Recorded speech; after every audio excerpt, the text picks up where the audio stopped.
Mesdames, Messieurs, je regrette de ne pouvoir être présente parmi vous ce soir et j'espère que les quelques mots que je vous transmets à travers cette vidéo sauront vous montrer mon attachement à votre organisation. Aujourd'hui, c'est en tant que ministre délégué chargé de l'organisation territoriale et des professions de santé que je m'exprime face à vous. Ces 3 dernières années ont été un accélérateur sans précédent en matière de transformation des missions de chaque profession de santé. Et la profession pour laquelle ces transformations ont été les plus importantes est la vôtre, la mienne, celle de pharmacien. Désormais, la capacité des pharmaciens à déployer des actions de prévention et de prise en charge collective d'événements de santé majeurs n'est plus à démontrer. Le gouvernement a d'ailleurs pris en compte ces changements, puisqu'en conformité avec l'avis rendu par la Haute Autorité de Santé en juin, le PLFSS acte l'extension de la prescription de toutes les vaccinations recommandées par le calendrier vaccinal aux pharmaciens et aux infirmières.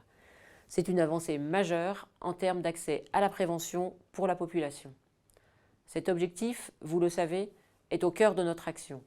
Nous devrons toutefois être vigilants collectivement à ce que ces nouvelles missions ne génèrent pas de difficultés pour les pharmacies ne disposant pas des locaux ou des compétences nécessaires à leur mise en œuvre, créant ainsi des déséquilibres préjudiciables. Pour le bien du système de santé, nous devons en effet préserver ce qui fait la force des officines, le maillage territorial. J'y serai particulièrement attentive. Puisque le thème de votre table ronde porte sur les enseignements de la crise, ces 3 dernières années ont aussi mis en exergue l'importance de travailler en coopération avec l'ensemble des professionnels de santé du territoire. À cet effet, les communautés professionnelles territoriales de santé, les CPTS, ont pleinement démontré leur intérêt. Je tiens à saluer l'engagement des pharmaciens au sein de ces nouvelles organisations, puisque les pharmaciens font partie, avec les médecins et les infirmiers, des 3 professions les plus représentées au sein des CPTS. Cette dynamique est très positive et doit encore être renforcée au cours des prochaines années. Mon ministère, qui est d'abord le vôtre et celui de l'ensemble des professionnels de santé, porte dans son intitulé l'organisation territoriale. Vous le savez mieux que personne, il est urgent d'agir pour mieux répondre aux besoins de tous nos territoires en matière de santé. Alors que nous sommes à un moment charnière, il nous faut, tous ensemble, être à la hauteur des attentes de nos concitoyens.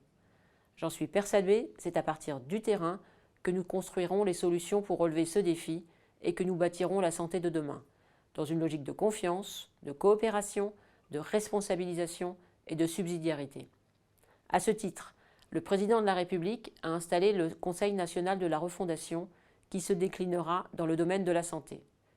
Concrétisation de l'engagement présidentiel de refonder le système de santé avec la participation de tous les acteurs concernés, il sera officiellement lancé le lundi 3 octobre au Mans. Il sera ensuite décliné dans chaque territoire pour associer le plus largement possible l'ensemble des parties prenantes. Je suis intimement convaincue que c'est en mettant tous les acteurs autour de la table, les établissements privés, publics, les professionnels de santé, les élus, sans oublier les usagers, que nous pourrons atteindre ces objectifs qui nous obligent tous. Vous pouvez compter sur moi pour agir en ce sens avec vous. Je vous remercie pour votre invitation à ouvrir cette table ronde intitulée « Rétrospective et enseignement de la pandémie ». Le pharmacien a enfin trouvé sa place et vous souhaite d'excellents travaux.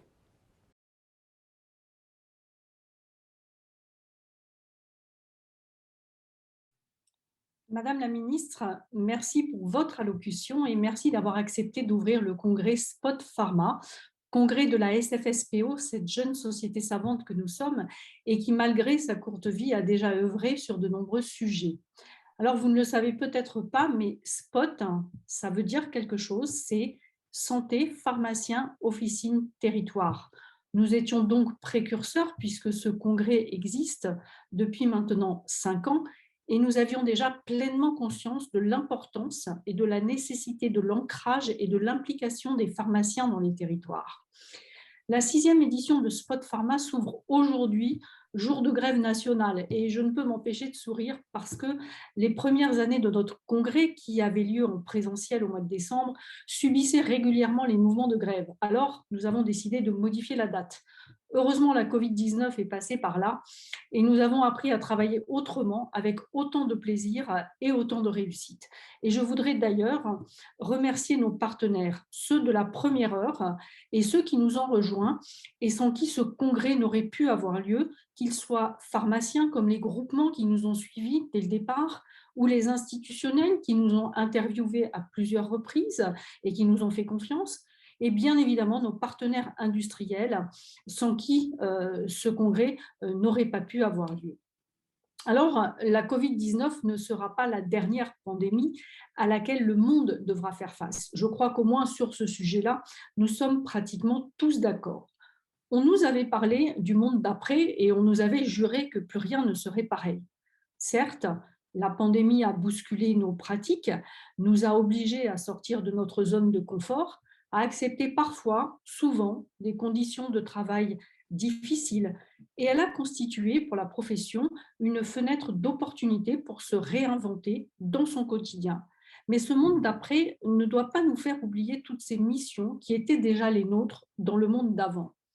Alors les pharmaciens ont-ils enfin trouvé leur place? Oui, mais ce que nous a aussi montré cette pandémie, c'est que nous exerçons notre art dans un écosystème où nous ne sommes pas seuls et que cette place que nous avons trouvée, c'est bel et bien avec les autres professionnels de santé qui s'impliquent, comme nous, autour du patient dans un territoire.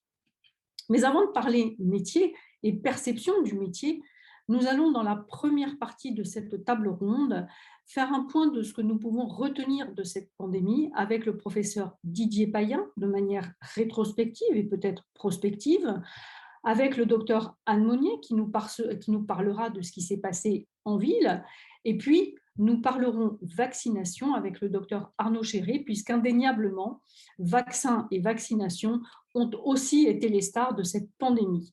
Je suis donc ravie d'accueillir ce soir, pour répondre à la question « Le pharmacien a-t-il enfin trouvé sa place ?», le professeur Didier Payen, ancien professeur et chef du département d'anesthésie et de réanimation du centre hospitalier universitaire Lariboisière. Il est actuellement professeur émérite à l'université Paris 7 et vice-président de l'association Pandemia.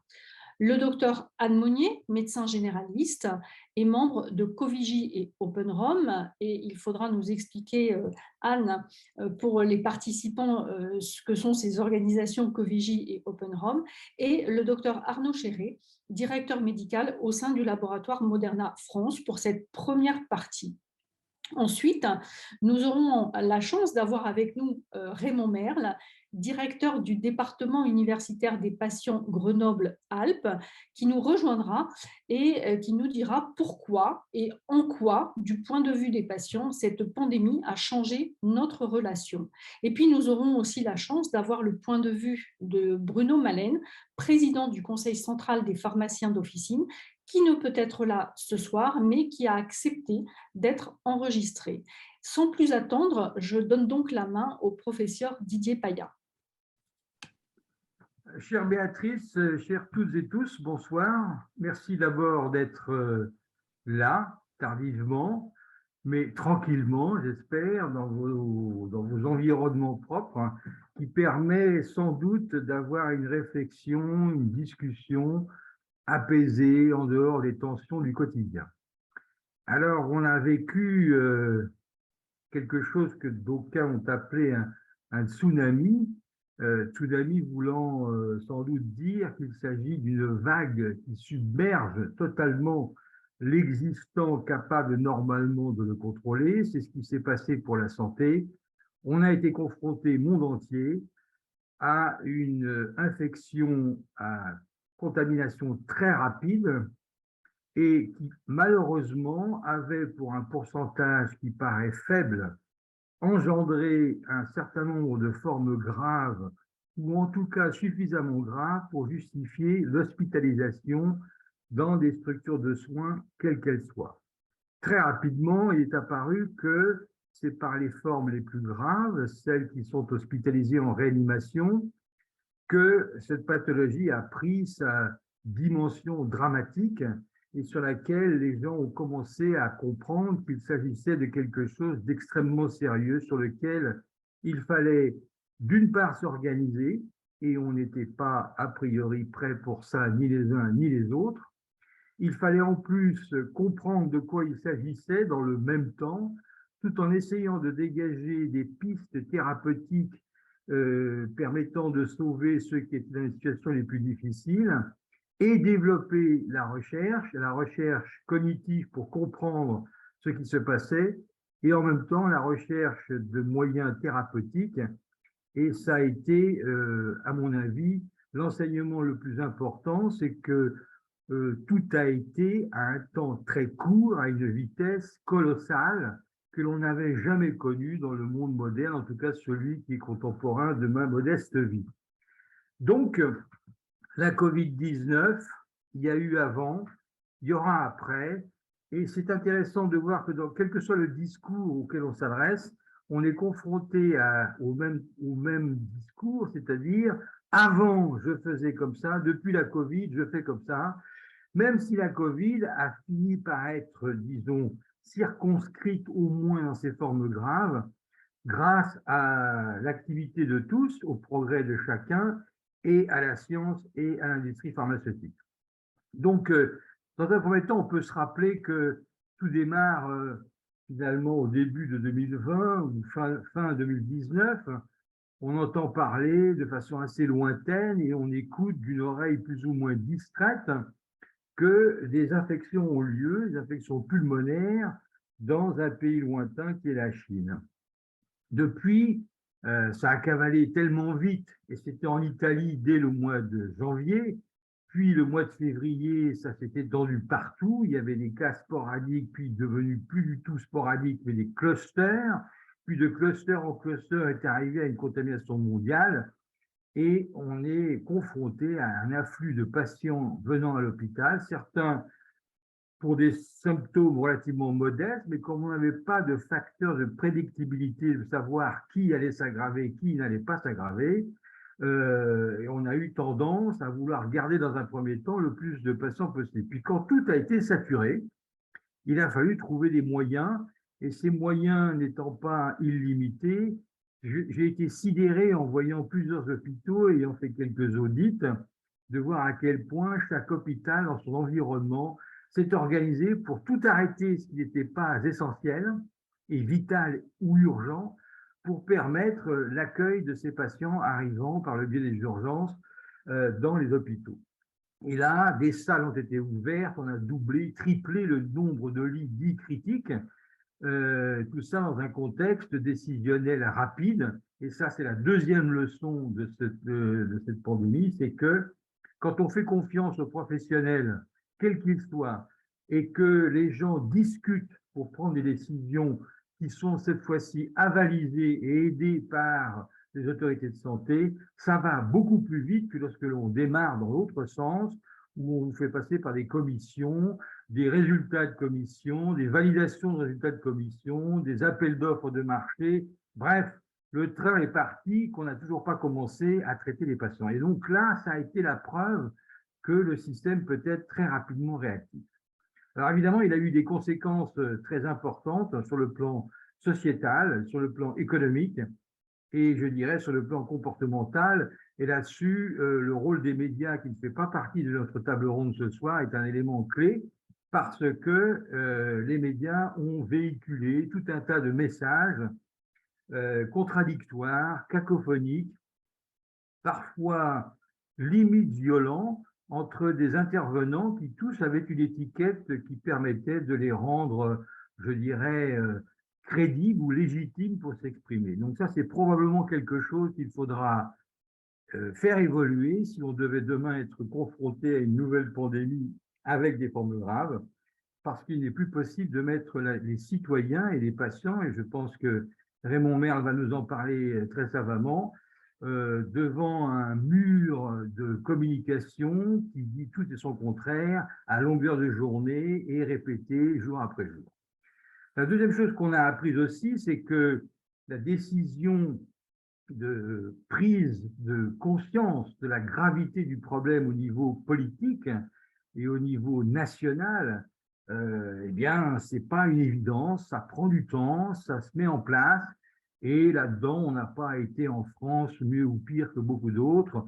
On a fait comme tout le monde, on s'est débrouillé, chacun avec sa sensibilité, son historique et sa capacité à pouvoir répondre à la demande. Alors, il y a un élément qui est également un apport très important de cette pandémie, en tout cas à mes yeux, c'est que nous nous trouvons confrontés à une maladie infectieuse où classiquement, quand on a une maladie infectieuse, on est content quand on a le médicament contre l'agent infectant.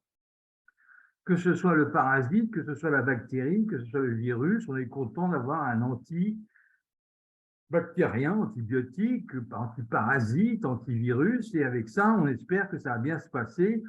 Le reste étant assuré par le système de soins qui vous permet de garder une qualité de vie pendant la phase aiguë satisfaisante.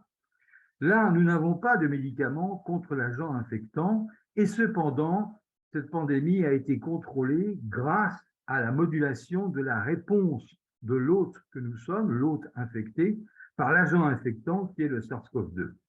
Et donc, on a compris enfin, je dirais, que c'est davantage la réponse de l'individu avec ses comorbidités, ses médicaments chroniques ou pas, sa susceptibilité génétique, etc., qui fait la gravité de la maladie face au même agent infectant. On avait tous le même agent infectant au début en tout cas, et cet agent infectant a généré des réponses ayant un spectre très large entre quasiment rien et je meurs en réanimation.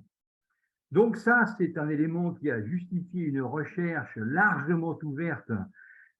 Tout le monde s'est arrêté dans ces sujets pour travailler. Des gens qui ne faisaient pas de virus ont commencé à faire du virus, ou en tout cas à utiliser les protéines virales. Les gens qui ne faisaient pas du tout d'immunologie ont commencé à faire de l'immunologie en partant des particules virales pour savoir comment nos cellules réagissaient, etc., etc.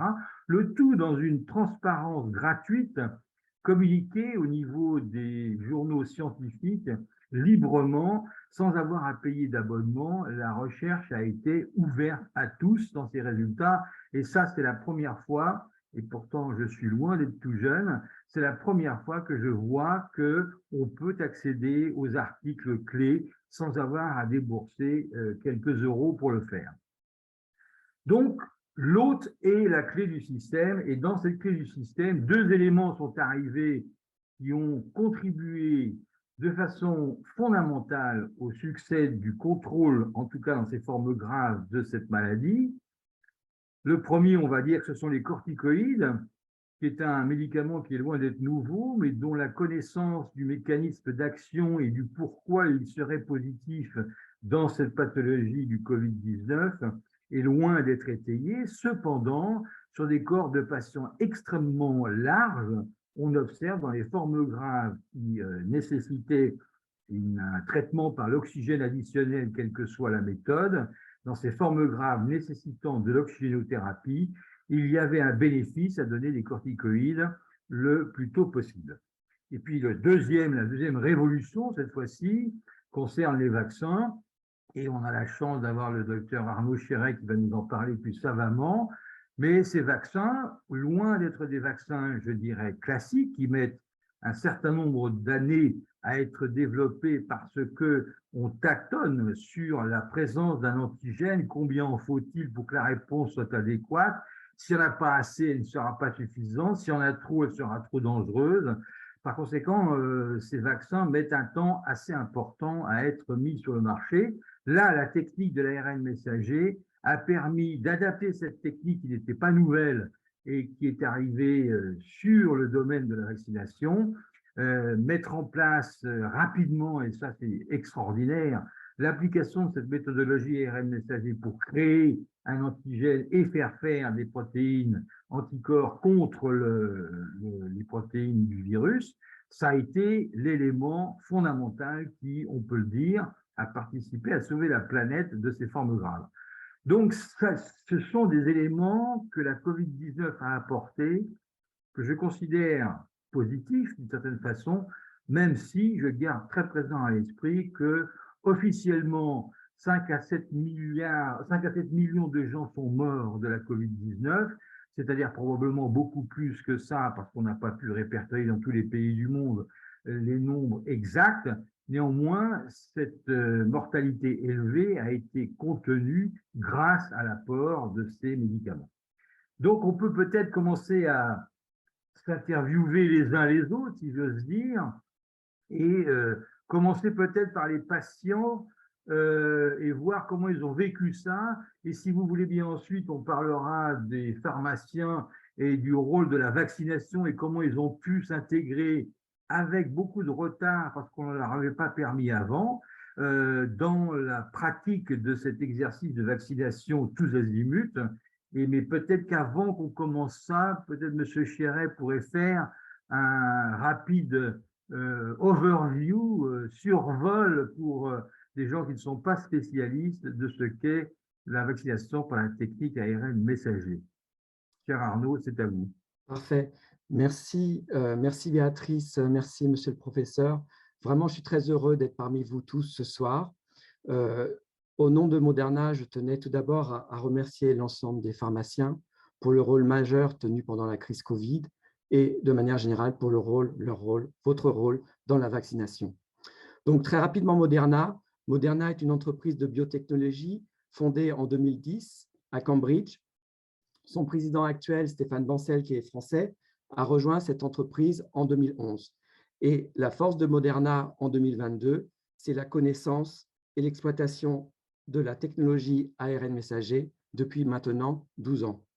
La filiale française Moderna, dirigée par Sandra Fournier, pharmacien de formation, a reçu le statut d'exploitant pharmaceutique depuis octobre. Voilà. J'ai quelques slides en support pour clarifier mes propos. Je vous propose de commencer. Alors, diapositive suivante. Voilà. Donc, comme vous l'avez souligné, la crise Covid a révélé la technologie ARN messager. Mais ce qu'il faut savoir, c'est que la science ARN messager n'est pas nouvelle. Elle ne date pas de 2020. En effet, l'ARN messager, tout le monde le connaît par ses cours de biologie, c'est un intermédiaire pour transmettre l'information. Il fait partie du dogme central de la biologie moléculaire, ADN, ARN messager, protéines. Et l'ARN messager a été découvert en 1961 par 2 Français, 2 pasteuriens, et ça a fait l'objet d'un prix Nobel. Donc, la recherche ARN messager a plus de 60 ans déjà. Elle s'est bien sûr accélérée avec les nouvelles technologies fin des années 90, début 2000, mais il est sûr que la science existait avant la mise au point de ces vaccins ARN messagers. Diapositive suivante. Voilà, et toute la science qui a permis la mise à disposition de ces vaccins, c'est la science, comme je l'ai dit, autour de l'ARN messager, donc l'engineering des séquences, pouvoir déterminer quelles séquences inclure dans le vaccin, quel brin d'ARN inclure dans les vaccins. Deuxième pilier qu'il faut vraiment garder à l'esprit, c'est l'importance des particules nanolipidiques. L'ARN messager est une molécule très, très, très fragile. Donc, pour aller à destination, il faut le protéger. Et gardez à l'esprit que les particules nanolipidiques sont en quelque sorte des cargo-containers qui vont pouvoir apporter les brins d'ARN messager à destination. Et bien sûr, ce qui est très important, c'est un processus spécifique de fabrication, mais qui a très rapidement ces critères d'assurance qualité. Voilà pour la plateforme. Donc, retenez bien ces 3 piliers. Sur la diapositive suivante, voilà, je vais revenir. Donc, c'est sûr, il y avait 60 ans de science derrière, mais il y a quand même la prouesse technologique de Moderna. En 2 jours, on a pu, chez Moderna, déterminer quel brin d'ARN, quelle séquence pour ce brin inclure dans nos vaccins. Et ça a été fait 2 jours après la publication par l'équipe scientifique chinoise de la séquence du SARS-CoV-2. Bien sûr, si on a été aussi vite, c'est qu'on bénéficiait des connaissances dans les coronavirus, dans le virus MERS. Tout le monde savait dans la communauté scientifique que la protéine Spike était la protéine qu'il fallait cibler pour induire une bonne réponse immunitaire. Très important aussi, et c'est aussi la flexibilité de la technologie vaccin ARN messager, c'est pour la production. Et en 2020, en moins de 42 jours, Moderna a pu produire le premier lot essai clinique pour la phase 1, donc prouesse technologique. à souligner. Diapositive suivante. Alors, comme vous l'avez dit, ces vaccins ARN messagers, c'est une nouvelle classe de vaccins, mais il faut garder à l'esprit que le but de tous les vaccins reste le même. Il faut que notre organisme apprenne à fabriquer des anticorps spécifiques et à développer une réponse immunitaire la plus spécifique possible. Alors, les vaccins à vecteurs ou les vaccins protéiques, à protéines, eux, vont apporter l'antigène ou un morceau de l'antigène. Les vaccins ARN messagers, eux, vont faire produire l'antigène par nos propres cellules. Diapositive suivante. Donc, en résumé, on connaît tous l'injection intramusculaire. Les particules nanolipidiques vont aller cibler les cellules cibles, les cellules présentatrices d'antigènes. L'ARN messager va être libéré dans le cytoplasme. Bien sûr, ça, on le sait, c'est confirmé, il ne rentre pas dans le noyau, il ne s'intègre pas à l'ADN. Et l'ARN messager a pour vocation d'être traduit en protéines par le ribosome. En résumé, sur la droite de sa slide, donc, le corps va créer des protéines simplement en suivant les instructions du brin d'ARN messager. Et comme pour tous les vaccins, le système immunitaire va, en détectant ces protéines qu'il considère comme étrangères, va produire anticorps et lancer la machinerie d'immunité cellulaire. Ce qui est important, spécifique au vaccin ARN messager, c'est que ces protéines, ces brins d'ARN sont détruits et disparaissent en quelques jours de l'organisme. Ils ne persistent pas. Et comme pour tous les vaccins, l'objectif, c'est que le corps a appris comment se défendre la prochaine fois qu'il sera exposé à ces protéines qu'il considère comme étrangères. Diapositive suivante. Ce qui est intéressant avec la technologie ARN messager, c'est sa souplesse. On a vu qu'on peut adapter les vaccins. En effet, flexibilité est un mot-clé. On connaît les vaccins anti-Covid de première génération contenaient un brin d'ARN messager codant contre la protéine spike, pour la protéine spike, pardon. Mais en fait, les nanoparticules lipidiques peuvent contenir plusieurs brins d'ARN messager codant pour différentes protéines. Alors là, on a déjà tout un champ des possibles. On peut, dans un même vaccin, dans une même particule nanolipidique, inclure plusieurs brins d'ARN messager qui vont pouvoir coder pour un même virus pour différentes protéines. Nous avons un essai en phase 3 avec un candidat vaccin dans le cytomégalovirus chez les femmes en âge de procréer. Le candidat vaccin, contient 6 brins d'ARN messager, 5 brins codent pour la protéine pentamère et 1 brin code pour la protéine GB. Pourquoi ces 2 protéines? Parce qu'elles sont reconnues pour générer la meilleure réponse immunitaire possible.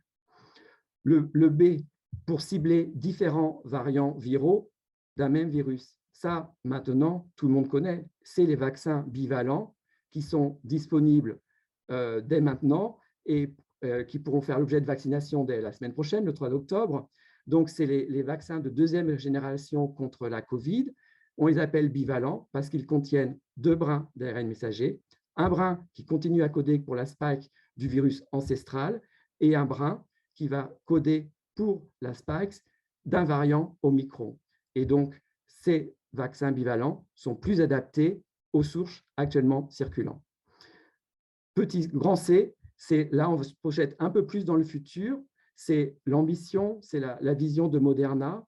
À terme, on souhaite mettre à disposition des vaccins qui contiendraient plusieurs brins d'ARN messager pour protéger contre différentes viroses respiratoires en même temps.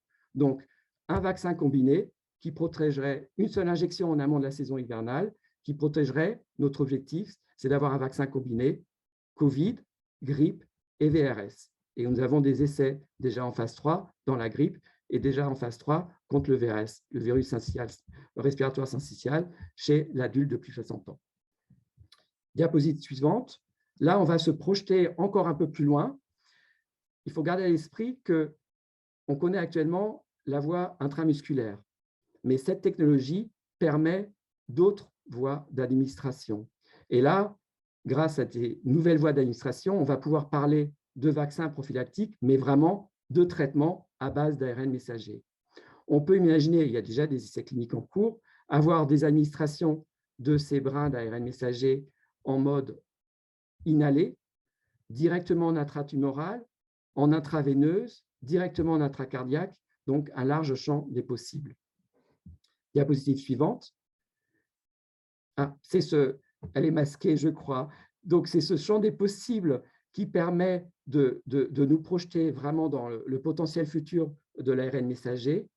On peut imaginer, et actuellement, chez Moderna, on a 46 programmes en développement qui couvrent 5 aires thérapeutiques. Donc, l'ARN messager, ce n'est pas simplement les maladies infectieuses, c'est pour le futur aussi l'oncologie, aussi les maladies auto-immunes, la cardiologie et de manière très intéressante, merci pour la slide, les maladies rares, voire les maladies ultra rares.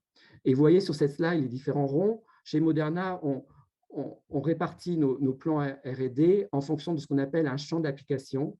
Et un champ d'application va être défini en fonction du mode d'administration, donc de la particule nanolipidique qui sera différente pour une voie injectable ou intraveineuse, par exemple une voie intramusculaire, et aussi le mode d'injection. Et deuxième critère, la cellule cible, la cellule pour la destination.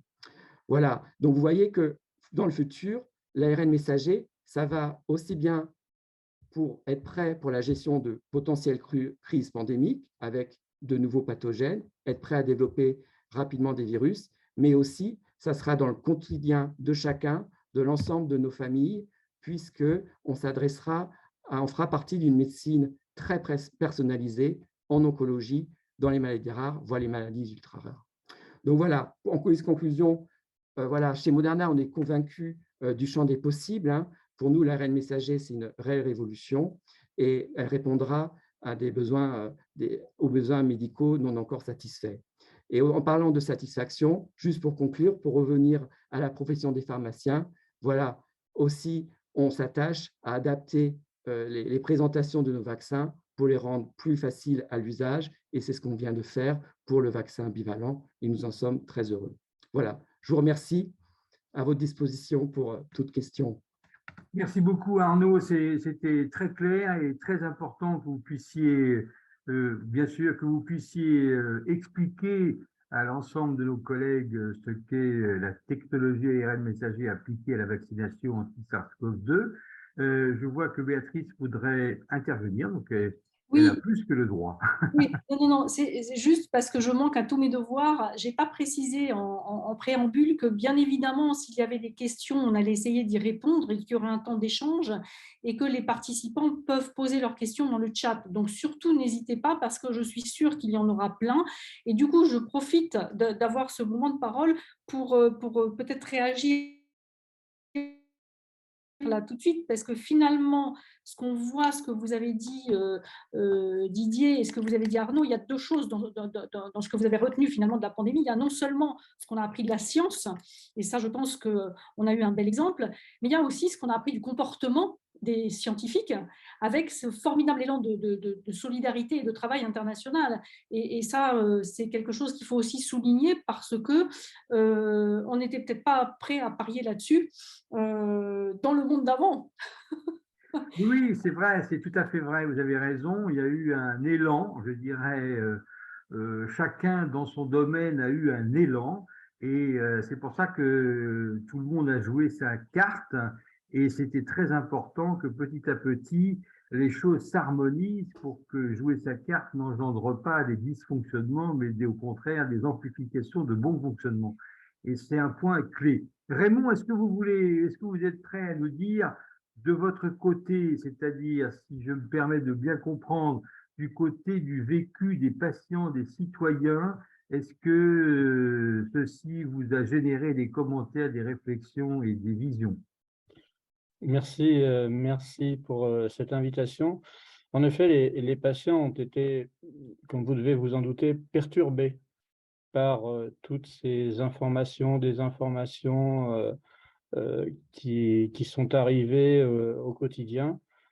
Ça nous a vraiment complètement perturbés dans le sens où on est suivi pour des pathologies, on a des traitements, le pharmacien a un rôle déterminant, mais on est toujours dans l'angoisse, on a des contre-indications médicamenteuses, on a des effets secondaires, on a le vaccin pour la grippe, et on se pose la question, il y a un autre vaccin qui arrive, est-ce qu'il n'y a pas des interactions, est-ce qu'il n'y a pas des choses comme ça? Donc on a été quand même toute cette période particulièrement perturbée. Il y en a même qui ne voulaient même pas se vacciner parce que manque de confiance, manque de choses comme ça. Donc ça a été une période très, très difficile. Il a fallu le rôle des associations de patients ont joué un rôle déterminant en accompagnement des autres patients, les patients ressources, les pères aidants, tout cet environnement de notre côté. Et c'est une période très, très compliquée encore maintenant, parce qu'on se demande si on est à, bon, en ce qui me concerne, j'ai 4 doses, est-ce qu'il en faut une autre? Voilà, c'est tout cet ensemble de perturbations. Je crois qu'il y a eu quand même peut-être un manque de pédagogie par rapport à cet ensemble de thématiques. Ce qui m'amène justement à une question, docteur Arnaud, c'est comment on a eu cette appréhension aussi de dire, bon, pour mettre un médicament sur le marché, il faut un certain nombre d'années, voire une dizaine d'années. Et là, on sort du chapeau en peu de temps, quelque part, des vaccins, des choses comme ça. Cette partie-là nous a quand même particulièrement choqués. Donc, est-ce que vous pouvez me répondre? Oui, oui, merci. Oui, oui, je comprends tout à fait. Donc, comme j'ai souligné pendant mon exposé, il y a la science qui était là depuis 60 ans, autour de l'ARN messager, autour des nanoparticules et les connaissances dans les virus respiratoires, donc ce qui a été quand même très important pour pouvoir développer plus vite. Il y a la souplesse de la technologie, là, ça reste un atout de la technologie ARN messager, de pouvoir sélectionner un brin d'ARN, de pouvoir produire des lots pour essais cliniques très rapidement. Mais merci de votre question, parce qu'il ne faut pas oublier l'ensemble des acteurs. Tout le monde, pour parler plus familièrement, à jouer le jeu, des autorités.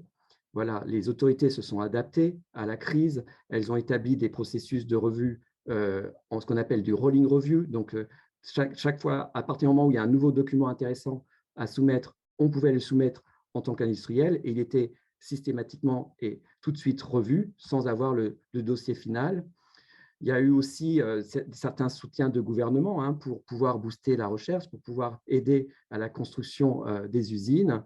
Et je n'oublie pas les usagers, puisque si ces essais ont pu se conduire très rapidement, c'est parce que les usagers ont été prêts à être inclus dans ces essais, alors qu'ils ne connaissaient pas, peut-être, comme vous l'avez souligné, la technologie.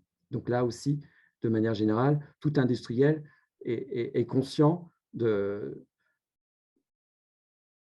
et remercie les usagers qui sont inclus dans les essais. Merci. On va essayer de tenir le temps, on a 45 minutes.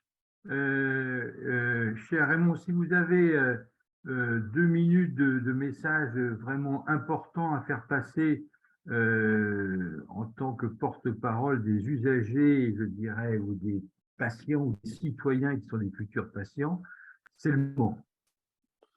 Alors, le message, c'est que je pense qu'il faut transformer un changement de paradigme, il faut arriver sur un changement de paradigme, transformer déjà une relation prescriptive en relation collaborative.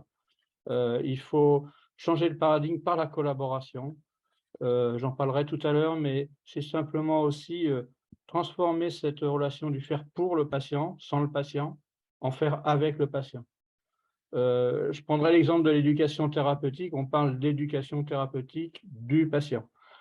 Si on pratique l'éducation thérapeutique du patient sans le patient, moi personnellement, j'ai du mal à comprendre. Donc en fait, je crois qu'il faut de plus en plus travailler ensemble, se mettre autour de la table et avancer ensemble.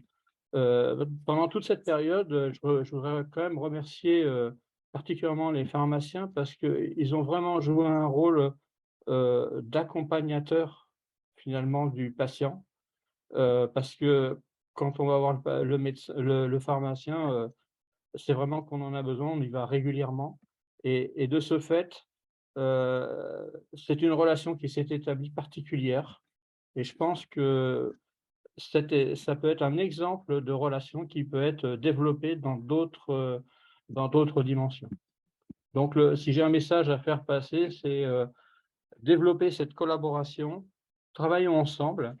Je prendrai l'exemple du comité scientifique là, au moment du Covid. On peut regretter qu'il n'y ait pas eu de patients ou d'usagers dans le comité. Je pense qu'on aurait eu des choses à dire. Alors, on a donc bien compris que ça a été très violent, ça a réagi très vite. Certes, on a appris et donc il était difficile de faire bien d'emblée, donc on a changé les comportements et les stratégies thérapeutiques au fur et à mesure que l'on apprenait ce qu'était cette pathologie. Sont arrivés des médicaments à efficacité prouvée, que ce soit les corticoïdes et surtout, bien sûr, la vaccination ARN messager. Alors après, il faut vacciner. Et là, on a eu en France comme ailleurs, mais peut-être en France autant qu'ailleurs, voire dans certaines zones plus qu'ailleurs, des réticences à ça. Et là-dedans, quel a été le rôle des pharmaciens? Est-ce que, Anne, vous pouvez nous éclairer? Oui, bon, merci beaucoup pour l'invitation. Donc moi, effectivement, je suis généraliste, donc je ne vais pas vous éclairer que sur le rôle des pharmaciens. Après, je suis quand même très habituée à travailler avec les pharmaciens. Alors, à travailler avec la SFSPO, je vais vous expliquer pourquoi très, très vite, mais parce que j'ai été très impliquée. Je travaille dans un petit bureau d'études où j'ai fait beaucoup de surveillance de la grippe, beaucoup de surveillance de maladies infectieuses, beaucoup de formation à la vaccination, et j'ai été très impliquée. Nous avons été très impliqués dans la formation des pharmaciens à la vaccination grippe. Et finalement, c'était un petit peu comme l'ARN messager depuis 60 ans de Arnaud. C'était quelque chose qui a facilité grandement la mobilisation dans le cadre de la crise sanitaire. Hein. Je pense que c'était une vraie chance qu'on ait lancé cette formation des pharmaciens avant, pour qu'on n'arrive pas sur un terrain complètement inhabitué à la vaccination. Et c'est pour ça, je pense aussi que ça a été une grande réussite. Donc, moi, je voulais vous parler effectivement des pharmaciens, et je vais vous montrer deux, trois petites diapositives là-dessus, mais c'est surtout, je voulais vous parler d'interprofessionnalité, parce que, bon, on a parlé des firmes, on a parlé des autorités, on a parlé des patients, et ça, je suis entièrement d'accord qu'on a besoin de travailler mieux et plus avec les patients et à même niveau. Mais déjà, il y avait une étape à franchir qui était de faire, ou peut-être de refaire, peut-être que c'était mieux dans le temps, comme toujours, hein, c'est toujours mieux dans le temps, de refaire travailler les pharmaciens et les médecins ensemble sur le terrain. Et je pense que la pandémie a été une formidable opportunité pour nous faire réavancer là-dedans. Donc, je ne veux pas vous décrire tout ce qui a été fait en ville, hein, vous le savez, tout le monde a bien travaillé, je crois que tout le monde a travaillé du mieux qu'il a pu, avec des hauts et des bas et de la complexité, mais en tout cas, médecins et pharmaciens ont répondu présents. Ils se sont adaptés au cadre d'aller travailler dans des centres de vaccination, de changer, d'avoir des vaccins nouveaux, d'avoir des recommandations nouvelles, d'élargir la cible. Enfin, ça a été quand même… on est tous lassés des DGS urgents, il faut dire ce qui est, parce qu'on en recevait 3 par jour qui nous donnaient à chaque fois des ordres et des contre-ordres, et que ça a été quand même très lourd, hein, parce que c'est stressant quand même. Il y a toutes ces questions que posaient les patients, mais que finalement se posaient aussi les professionnels de santé, parce que la communication n'a pas toujours été la meilleure non plus des autorités pour argumenter de façon rassurante, convaincante les professionnels de santé, pour qu'ils aient eux-mêmes les armes pour répondre aux questions de leurs patients. Parce qu'on n'a pas la science infuse, et que, bon, ARN messager, vaccin, coronavirus, on connaît, moi je suis épidémio, donc je travaille sur les maladies respiratoires, donc ça ne m'a pas été très compliqué, mais pour beaucoup de médecins et de pharmaciens, c'était quand même pas quelque chose de fluide. Donc, peut-être, oui, Marie-Hélène, si tu veux montrer les 3 diapos. Donc, effectivement, alors les pharmaciens ont fait un travail incroyable. Tout le monde a travaillé avec beaucoup de professionnalisme et d'efficacité, et toujours dans cette interprofessionnalité. Et donc, vous voyez là les vaccinations. Donc, ils ont quand même arrivé assez vite, finalement, dans la boucle des vaccinateurs. Et vous voyez les vaccinations. Donc, ça sont des extrapolations d'un bureau d'études qui travaille sur les données de santé, hein, à partir d'un panel de 14 000 pharmaciens. Et on voit très bien, d'ailleurs, on voit que mais là, c'est aussi les patients qui font ça. Il faut que plus il y a de Covid dans la communication, plus l'épidémie est forte, plus les gens vont se faire vacciner. Et donc, on suit les mêmes vagues, hein, que les différentes vagues de Covid. Mais vous voyez toutes les vaccinations qui ont été faites à l'officine, et on arrive aujourd'hui à près de 20 millions d'injections. Mais aussi, si tu peux passer la suivante, Marie-Hélène, aussi la dispensation, parce que pendant que les pharmaciens vaccinaient, et faisaient des tests, puisque je vais vous le montrer après, vous le savez bien, ils ont continué déjà à dispenser leurs produits, leurs médicaments de façon normale pendant tout au long de la pandémie, et aussi à dispenser les vaccins aux autres professionnels de santé de terrain, hein, avec ces vaccins un petit peu compliqués, multidoses. Ça, c'est Arnaud, ça m'a fait plaisir d'entendre dire que vous réfléchissiez à tout ça, parce que ça, c'est une vraie problématique, en particulier pour les médecins. Et aussi, diapo suivante, à faire des tests. Et ils ont fait, bien sûr, vous le savez bien, beaucoup de tests. Et ils ont aussi dispensé des tests à leurs camarades médecins et infirmières autour. Donc, ça a été quand même un peu une usine à gaz, hein, et vraiment pour un bilan extrêmement positif qui a permis d'ancrer le pharmacien et plus largement les équipes officinales dans leur nouvelle mission de vaccination et d'accompagnement des patients vers la vaccination, et ce qui a très certainement, bien sûr, accéléré l'extension des compétences vaccinales vers lesquelles qui vont démarrer de façon plus officielle encore au mois de novembre. Donc, c'est vrai que ça avait commencé avant, hein, et que vraiment heureusement, hein, qu'on avait commencé à positionner la vaccination à l'officine, mais là, ça avait déjà été un succès. On voit bien qu'il y avait un savoir-faire, une envie de faire aussi, je pense, des pharmaciens, hein, de se lancer dans ces nouvelles missions. Et là, si on avait pu avoir des hésitations, moi, j'en ai pas eu beaucoup puisque j'ai tout de suite formé et participé à la formation, mais bon, pas mal de mes camarades et des infirmières aussi avaient quelques hésitations et quelques regrets qu'on élargisse la cible des vaccinateurs, mais je pense qu'il n'y a pas d'autre solution dans le paysage actuel des soins primaires que d'élargir la cible de vaccination, enfin des vaccinateurs, la liste des vaccinateurs pour pouvoir améliorer la couverture vaccinale. Et dans cette crise sanitaire où vraiment tout le monde s'est mobilisé, on s'est retrouvé en interprofessionnalité, bien sûr un peu forcée pour beaucoup de choses, hein, puisque c'est les pharmaciens qui recevaient les vaccins, etc., mais aussi parce que on avait déjà prépositionné, en plus commencé cette grande démarche des CPTS, des MSP, etc., qui implique de façon pluriprofessionnelle les professionnels de terrain, donc médecins, pharmaciens, mais aussi infirmières, kinés, etc.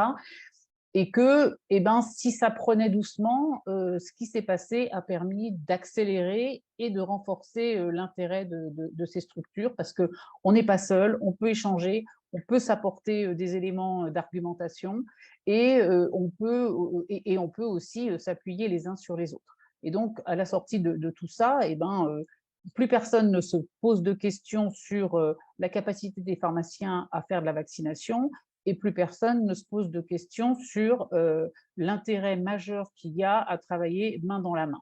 Et dans le cadre de la pandémie, je vais aller très vite, mais juste pour vous donner ce petit exemple, c'est aussi pour ça que je suis là, que je fais partie de cette table ronde ce soir, c'est qu'on a très rapidement proposé donc, à la SFSPO, mais aussi à la Société française de médecine générale et à la Fédération des CPTS pour certaines actions, de réfléchir à une plateforme d'échange, parce qu'on a parlé de communication, on a parlé aussi d'impliquer les patients peut-être dans le conseil scientifique, mais peut-être plus dans nos relations directes sur le terrain. Mais finalement, les médecins et les pharmaciens de terrain ou les professionnels de santé de terrain ont eu la même problématique, c'est-à-dire qu'ils n'ont pas du tout été impliqués. Oui, il y avait un médecin généraliste dans le conseil scientifique, mais, et probablement, je ne sais plus, mais probablement un pharmacien aussi, mais ça c'est pas le terrain. Deux personnes, ce n'est pas du tout le terrain, et c'était là qu'étaient les patients quand même en grande majorité. Et donc, nous, on a proposé de monter une plateforme d'échange, à la fois d'échanges entre professionnels, et ça a très bien marché hein, sur toute l'année 2020, de remonter des difficultés, des signaux faibles, des solutions trouvées. Donc, les professionnels de santé pouvaient nous remonter ces informations, et on synthétisait et on échangeait avec eux au fur et à mesure. Et surtout, on remontait, l'idée de départ, c'était aussi de remonter ces informations aux autorités pour qu'ils aient vraiment une information de terrain. C'est ce qu'on a fait. On a été très déçus parce qu'on a eu 0 retour des autorités, même si on a su par la bande qu'ils utilisaient nos synthèses. Personne ne nous a, et pourtant on les a sollicités, personne ne nous a dit c'est utile, c'est pas utile, arrêtez tout ou continuez. Et ça a été un petit peu décevant, c'est-à-dire qu'il n'y a pas eu franchement d'intérêt porté à ces informations qui pouvaient remonter. Et ça aussi, je pense que c'est quelque chose qu'il faudrait redévelopper. Et d'ailleurs, l'ANSM en particulier l'a bien compris, puisque elle a mis en place, et j'en fais partie, un réseau de correspondants, pardon, de binômes. Donc là, toujours, j'insiste vraiment sur l'interprofessionnalité de binômes médecins-pharmaciens qui répondent qui les accompagnent sur des questionnements sur certains produits de santé et certaines difficultés. Donc, c'est une démarche qui commence, mais on voit bien que cette idée de s'appuyer pas seulement sur quelques représentants, j'ai rien contre les représentants et je l'ai fait aussi, mais des professionnels, mais aussi d'aller plus vers vraiment, sûrement vers les patients, mais plus aussi vers les professionnels de santé dans leur ensemble. Donc voilà sur ce qui est de l'interprofessionnalité. Et peut-être j'en reparlerai peut-être un petit peu plus tard si vous préférez, si vous voulez qu'on puisse échanger sur ces thèmes-là, sur les enquêtes qu'on a pu faire et en particulier sur la vaccination. Merci beaucoup, Anne. Merci beaucoup. On voit que c'est un sujet qui est prégnant, la matière est passionnante, les intervenants sont donc passionnés, l'enjeu est majeur. Donc, tout le monde est chaud et ça, c'est vraiment très important. Béatrice? Oui, alors je profite parce qu'effectivement, je pense que Anne, il faudra qu'on revienne sur les enquêtes aussi de terrain quand on va parler de la vaccination qu'on abordera dans la deuxième partie avec les professionnels de santé. Mais là, on a beaucoup de questions déjà sur cette partie-là. Donc, ce que je propose, c'est de vous les livrer peut-être telles qu'elles sont posées, comme ça au moins il n'y a pas de filtre. Et puis, on va essayer d'y répondre. Alors, j'en ai une première pour le docteur Chéré. Quelle protéine cibler pour une vaccination anticancéreuse et quel cancer pourrait bénéficier rapidement de la technologie ARN messager? Merci Béatrice. Alors c'est une vaste question, mais à partir du moment où on pense protéines, on peut penser vaccination ARN messager. Alors les vaccins anti-cancer en développement ou pour le futur, c'est des vaccins thérapeutiques. Là, on peut imaginer, et c'est actuellement en évaluation clinique, de faire une ponction tumorale, repérer les antigènes, les néo-antigènes qui sont susceptibles de faire induire une réponse immunitaire et de placer en quelque sorte ces néo-antigènes dans un brin d'ARN messager et de réinjecter le vaccin au sujet, au patient, pour déclencher une réponse immunitaire. On peut aussi, en oncologie, imaginer avoir des vaccins, traitements, pour changer l'environnement inflammatoire autour des tumeurs, changer l'environnement cytokinique pour empêcher à la tumeur de progresser. Voilà, rapidement. Merci. Alors, une autre question, je pense qu'elle est encore pour vous. Une question pratico-pratique. Hein. Bonsoir à tous. Concernant les vaccins bivalents, que penser et choisir, étant donné que les laboratoires Pfizer et Moderna ne ciblent plus les mêmes variants? Difficile de maintenir le discours que l'un comme l'autre sont équivalents. Point d'interrogation, je ne sais pas quoi répondre au comptoir. Et là, on est vraiment dans ce qu'on vit au quotidien. Je prends la question? Ah oui, bah oui. Ok, bon, je prends. Je pense que la réponse est pour la saison hivernale, le meilleur vaccin sera celui qui sera disponible en pharmacie d'officine. Et je pense qu'il faut se référer aux recommandations de la HAS qui ont recommandé, en rappel bien sûr, ils peuvent utiliser de manière indifféremment être utilisés. Donc ça, c'est très clair. Donc l'un comme l'autre peuvent être utilisés pour protéger l'ensemble de nos concitoyens. Après, il a été démontré pour les deux qu'ils étaient adaptés aux variants circulants. Et il faut savoir que les brins d'ARN messager, voilà qu'il contient, ça ne veut pas dire qu'il protège seulement contre ces brins-là. Ça aussi, il y a plusieurs études qui ont pu montrer que les brins, avoir différents brins, permet d'élargir la réponse immunitaire contre différents variants, voire, on l'espère, ceux qui peuvent survenir. Donc voilà, à utiliser de manière indifféremment, les deux. Voilà, le vaccin Moderna chez les plus de 30 ans. Alors, je pense que celle-ci, elle peut être ou pour Didier ou pour Anne. Donc, je vous lis, elle est un peu longue. On parle de campagne automnale de vaccination Covid, mais selon moi, on ne peut pas parler de campagne à ce jour. Nous vaccinons en continu depuis le début au gré des rappels demandés. Quand on parle de campagne automnale, est-ce qu'on parle à nouveau d'un autre rappel? Le DGS urgent n'est vraiment pas clair à ce sujet. On connaît les règles de vaccination. Un patient de plus de 80 ans reçoit sa dose au minimum 3 mois après sa première dose, d'accord? Mais on parle donc de 5e dose, 3e rappel. Voilà. Et là aussi, si vous voulez, c'est vrai que c'est des questions qu'on a au comptoir. Donc, ou Didier ou Anne. Je vais laisser Anne répondre parce qu'elle a une vision stratégique que je n'ai pas sur l'ensemble du territoire. Moi, j'ai ma vision, je dirais, plus scientifique ou plus hospitalière. Bah, le DGS urgent, je suis d'accord, et pas d'une limpidité à toute épreuve sur ce sujet, mais je pense parce que le sujet n'est pas d'une limpidité énorme. C'est-à-dire qu'en fait, jusqu'à la 3e dose, ça a été assez simple, c'est-à-dire qu'on a fait un rappel, un premier rappel, hein, donc là, voilà, on savait où on en était. Effectivement, c'est toujours un peu, ça m'a moi aussi perturbé cette histoire de campagne et même de co-campagne grippe-Covid, parce que la grippe, bon, c'est limité dans le temps, la campagne, on sait quand c'est, etc. Le Covid, ben, vous avez continué à vacciner tout le temps, donc voilà. Et donc, on se retrouve un peu dans la situation de l'année dernière, c'est-à-dire que les plus à risque, donc les plus fragiles, ont déjà eu la 4e dose pour la plupart, donc ils ne vont pas faire partie de la co-campagne grippe-Covid, sauf si ils ont eu leur, et c'est moi c'est ce que je comprends aussi dans le DGS urgence, sauf s'ils ont eu leur rappel depuis un bon petit moment, puisque l'immunité malheureusement diminue quand même assez vite, d'autant plus si les gens sont plus âgés ou moins immunocompétents probablement. Donc moi j'entends effectivement probablement la 5e dose aussi pour ceux qui ont eu les plus âgés, en tout cas les plus fragiles, sans hésitation, mais tout en se disant que dans cette campagne automnale, il y a beaucoup de 4e doses qui n'ont pas été faites. Quand on regarde la liste des personnes à vacciner, on sait très bien que la 4e dose n'a pas été injectée à tous les plus de 60 ans, hein, ça c'est sûr. Donc voilà, et j'entends bien, moi je rebondis, Arnaud, un peu, j'entends bien, hein, je suis assez d'accord, ce qu'il faut c'est que les gens se fassent vacciner, d'ailleurs même, on dit même aux plus fragiles de ne pas attendre le bivalent, et on leur disait de se faire vacciner tout de suite avec celui qui était là. Mais ce n'est pas si simple que ça quand on est devant les patients. Ils vont dire, bah, je vais attendre 15 jours, je vais attendre 3 semaines, comme ça j'aurai le bivalent, le vôtre ou un autre, peu importe. Mais sauf qu'entre-temps, on voit que les infections reprennent. Et donc, il faut juste se dire qu'il y a un petit bénéfice-risque à envisager, à évaluer, parce que peut-être qu'il y aura meilleure immunité avec le bivalent, mais peut-être qu'ils auront déjà attrapé le Covid au moment où le bivalent sera là. Donc, c'est pour ça, je pense que le DGS urgent ne peut pas être limpide, parce que ce dont on a envie, c'est que les gens, les plus fragiles, soient protégés du mieux qu'on peut. Alors, peut-être je rebondis sur ce que vous avez dit, Anne, et me vient moi une question qu'on n'a pas du tout abordée dans la technologie ARN messager.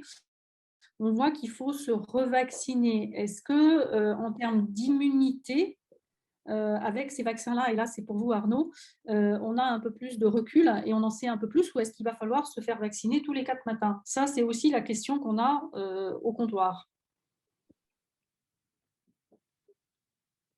Oui, pardon, ça y est. Les vaccins bivalents sont adaptés.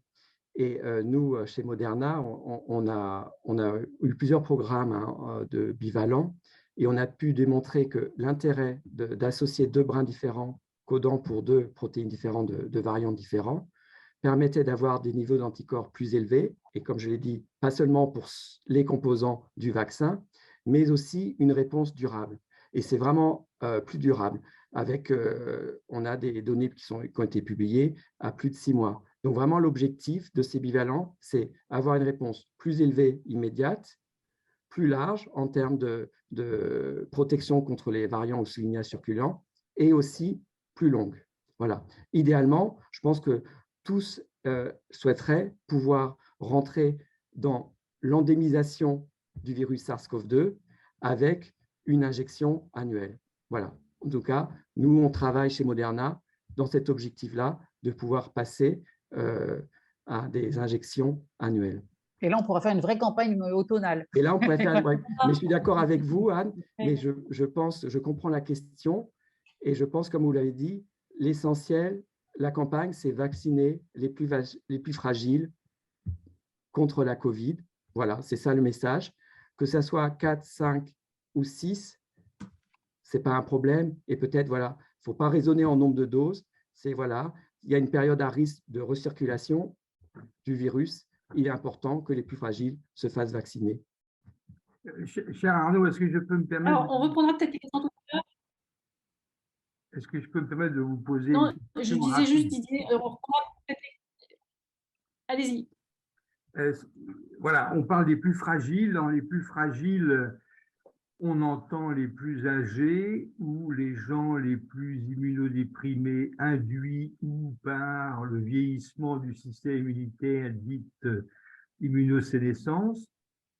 On a du mal à comprendre comment vacciner les plus fragiles va engendrer une réponse immunitaire suffisante par rapport à ceux qui sont moins fragiles, capables de faire une meilleure réponse, et les plus fragiles capables de faire une réponse qui est de moins bonne qualité. C'est parce que cette réponse est de moins bonne qualité qu'on doit les revacciner de façon, je vais dire, quasi impérative et répétitive, ou qu'attend-on de la réponse des systèmes immunitaires des sujets dits fragiles? Je pense que Anne peut répondre aussi, hein, mais on vaccine les populations qui sont à risque de faire des formes sévères et des complications du fait du virus respiratoire. Et dans l'HS le définit très bien, les populations éligibles pour la vaccination, c'est les plus de 60 ans, c'est les sujets avec des comorbidités, c'est bien sûr les immunodéprimés, mais pas seulement les immunodéprimés. Voilà, c'est les femmes enceintes. Donc, voilà. Et en termes de données aussi, notamment Moderna avec vaccin bivalent, on a pu montrer que la réponse immunitaire mesurée par anticorps neutralisants était du même niveau chez les plus de 65 ans ou chez les moins de 65 ans. Si je peux juste compléter là-dessus, la problématique, c'est que on est finalement, on se retrouve dans une problématique qui ressemble beaucoup à celle de la grippe. Et là, on vaccine les plus fragiles avec peut-être un moins bon résultat immunitaire, en tout cas pour certains, mais qui les protège quand même des formes graves. Alors que si on doit vacciner les immunocompétents et les plus jeunes en se disant que, bah évidemment, chez eux, ça va mieux marcher, mais comme on est, comme pour la grippe, sur une vaccination à minima annuelle, on souhaite arriver à une vaccination annuelle. Bon, je sais bien que les Français qui étaient très hésitants ont été raisonnables pour le Covid, mais on ne vaccinera pas une population entière tous les ans contre la grippe et le Covid. Et donc, l'intérêt de vacciner la population, c'est de faire diminuer la circulation de l'agent infectieux, et là, on n'y arrivera pas. Donc, je pense que le choix, il est fait comme ça, en fait. L'objectif est la morbimortalité pour la HS. Ouais. C'est passionnant et on pourrait alors continuer comme ça toute la nuit, mais peut-être pas. Donc, on essaiera, je pense qu'on aura un peu de temps pour continuer à répondre aux questions qu'il y a dans le chat sur cette partie très technique, mais qui, somme toute, nous éclaire et dont on a besoin pour accompagner nos patients.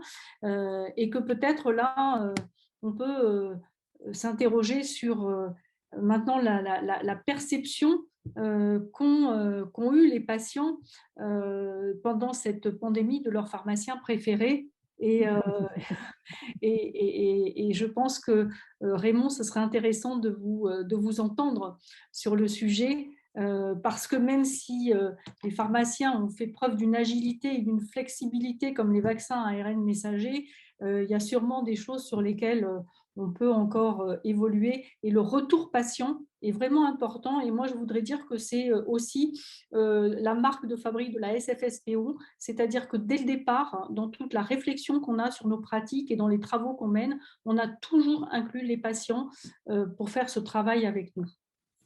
Donc, Raymond, c'est à vous de jouer.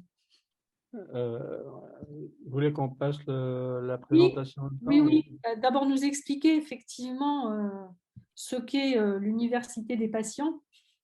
Alors, je vais peut-être commencer par ça en quelques mots.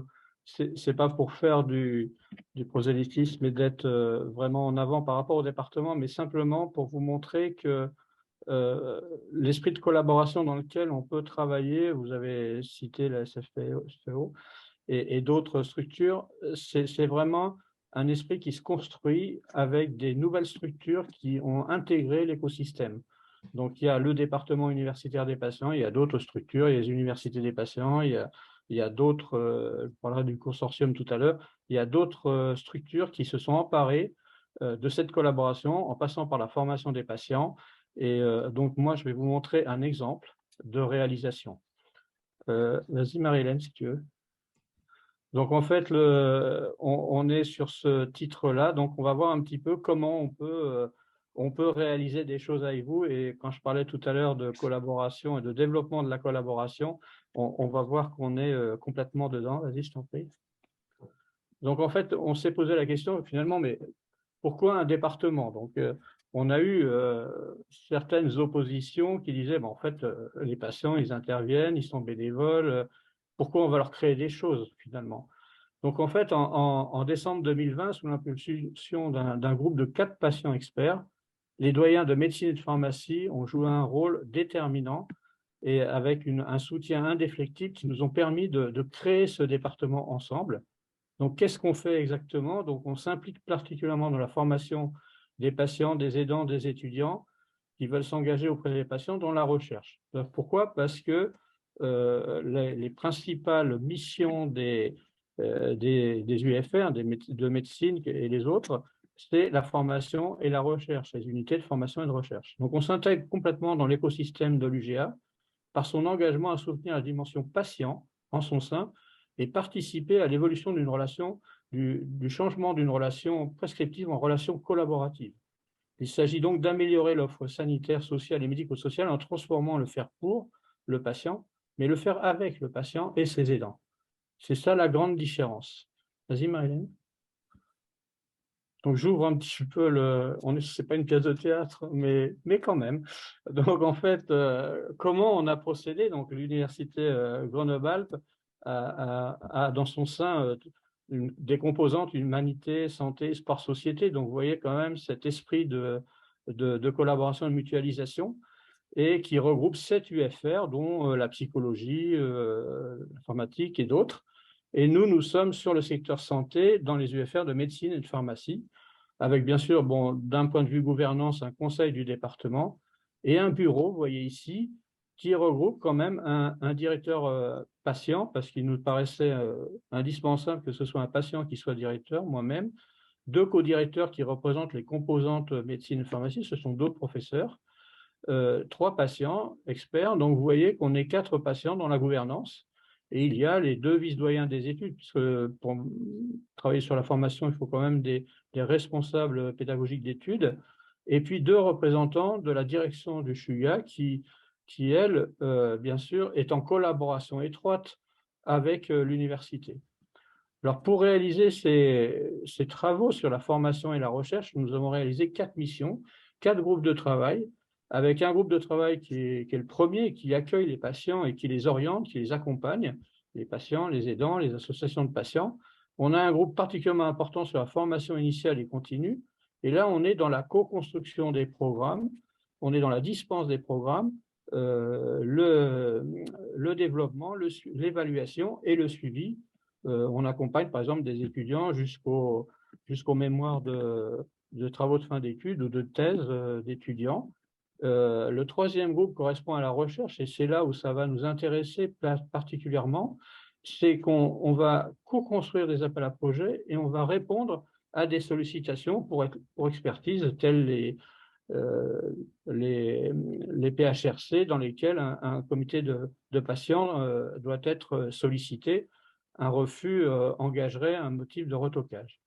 Et puis le 4e groupe, qui est un petit peu plus politique, mais qui correspond, lui, à l'accompagnement, le soutien des patients et des aidants qui s'engagent quelque part. Et pour cela, nous avons créé un consortium de 5 universités, réunissant 5 universités, donc Paris-Sorbonne, Paris-Nord, Marseille, Nice et Grenoble, pour certifier la validation des acquis par l'expérience des patients et des aidants. Donc, c'est vraiment une structuration qui va nous permettre de travailler ensemble et d'aller beaucoup plus loin et de présenter, par exemple, très prochainement un plaidoyer pour faire reconnaître un petit peu cette validation des acquis par l'expérience. Vas-y, Marie-Hélène. Donc, voilà un petit peu l'équipe de Joy Audry qui compose ce département, avec 2 professeurs, un médecine, un pharmacien, et puis un pharmacie, et puis des patients qui sont enseignants, on a une patiente qui est notamment membre du comité de protection des personnes et puis qui interviennent dans l'enseignement et dans la recherche. Une ingénieure qui est père aidante professionnelle, donc ça nous donne tout le volet un petit peu santé mentale, et puis un ancien cadre dirigeant d'entreprise. Vas-y. Donc en fait, si on regarde maintenant objectivement, puisqu'il s'agit de voir comment on peut travailler avec les pharmaciens, qu'est-ce qu'on remarque chez les pharmaciens. Donc pour nous, le pharmacien, c'est le professionnel que l'on voit le plus. On voit plus le pharmacien que le médecin, et ça nous engage à une relation qui est particulière, qui est basée sur la confiance. On se voit régulièrement. On remarque une grande disponibilité des pharmaciens. Ils ont un rôle de conseil aussi. Et fort de ce qu'on vient de tous évoquer, et sur notamment la Covid, les tests, les vaccins, les choses comme ça. Donc c'est vrai qu'on est quand même, moi à titre personnel, mais ça n'engage que moi, je suis quand même particulièrement content que les pharmaciens puissent avoir pu développer ces prises en charge et ces actions, parce que c'est vrai que c'est des fois beaucoup plus facile d'aller chez le pharmacien que d'aller à l'hôpital, parce que l'idée, c'est quand même aussi, on y est suffisamment souvent, et quand on franchit le caractère inhospitalier de l'hôpital, on est quand même assez content. Alors bien sûr, il y a des freins.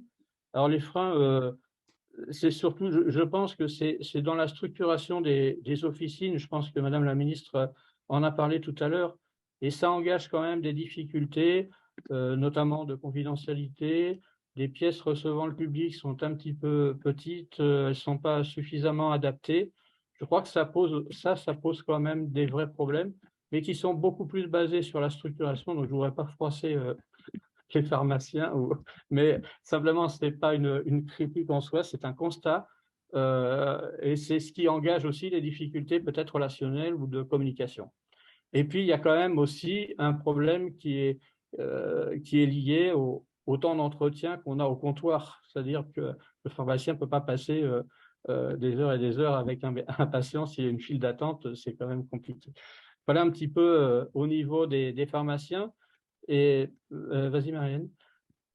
Et pour terminer, la question qui a été posée, c'était mais qu'est-ce que le département a pu faire au niveau de la Covid? Donc, simplement, on est tombé en plein dedans, hein, si je puis dire, avec le constat, c'est que nous, on est créé en décembre 2020. Donc, on n'a pas suffisamment de recul.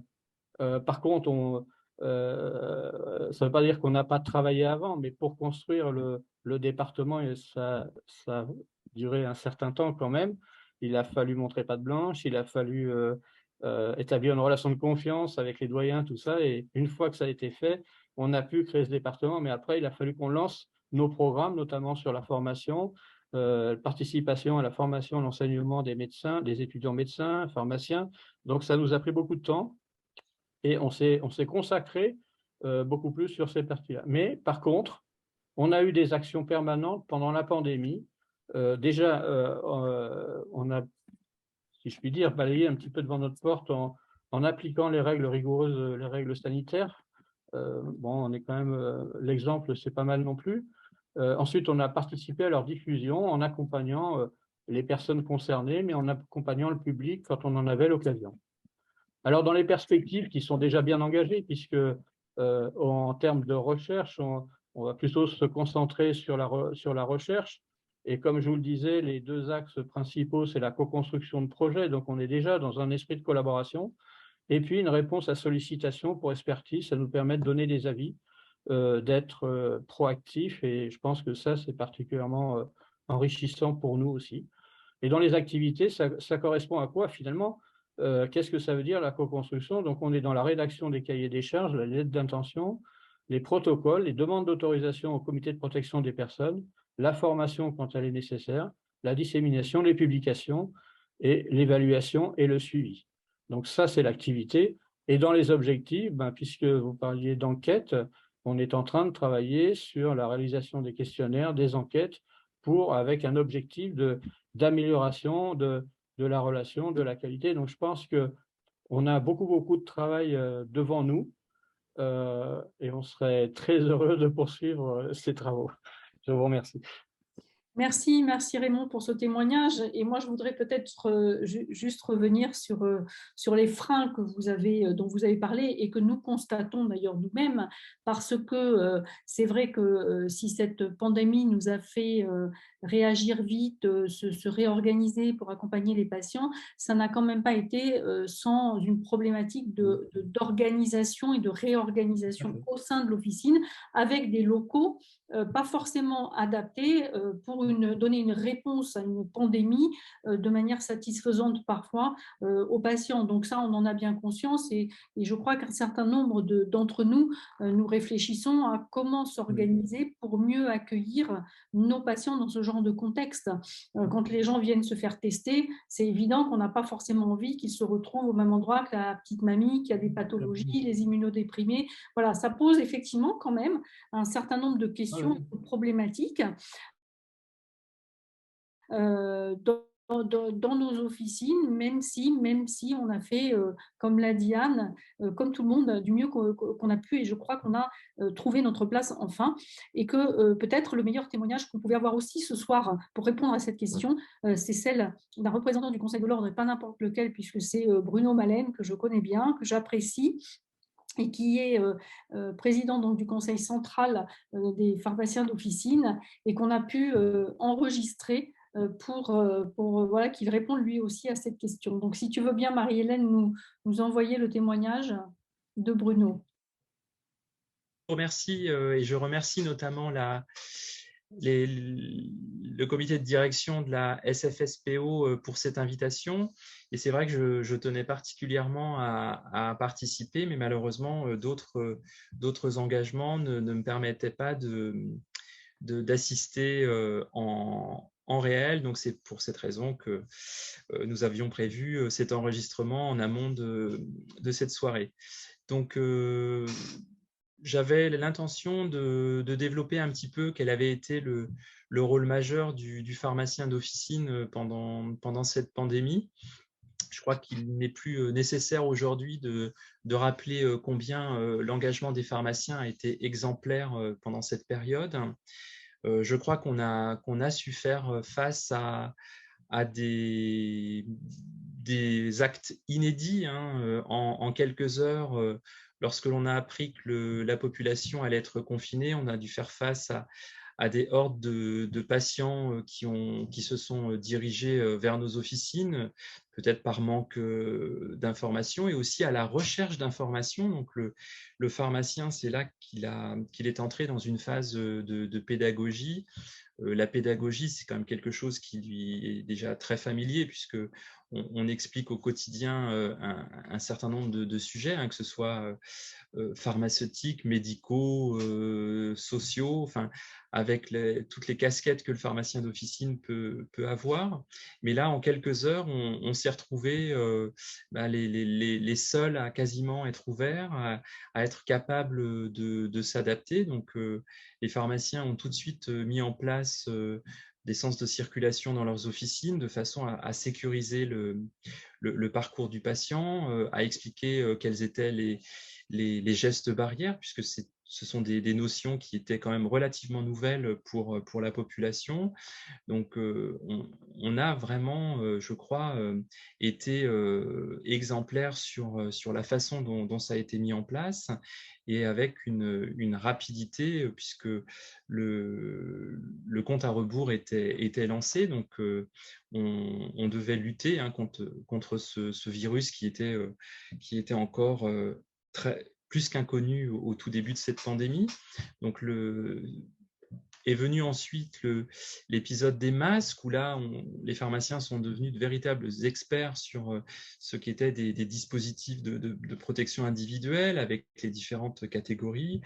Donc là, les pharmaciens se sont également adaptés sur les doctrines de façon à analyser les DGS avec les recommandations de nos autorités pour préserver, comme vous le savez, les professionnels de santé qui étaient ceux qui en avaient le plus besoin. Donc là encore, beaucoup de pédagogie pour expliquer pourquoi, et et comment on devait préserver les quantités qui étaient celles que l'on avait à l'époque.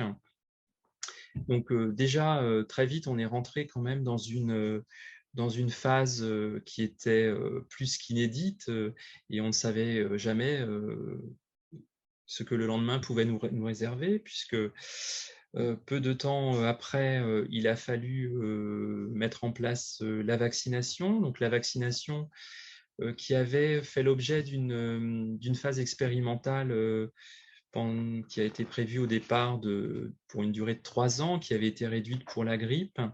Pour la Covid-19, en quelques mois, les pharmaciens ont été repérés par leur expertise. Hein. Je crois qu'aujourd'hui, on peut vraiment revendiquer ce positionnement, hein, cette expertise sur la vaccination, puisque la grippe avait eu auprès de la population un accueil extrêmement favorable.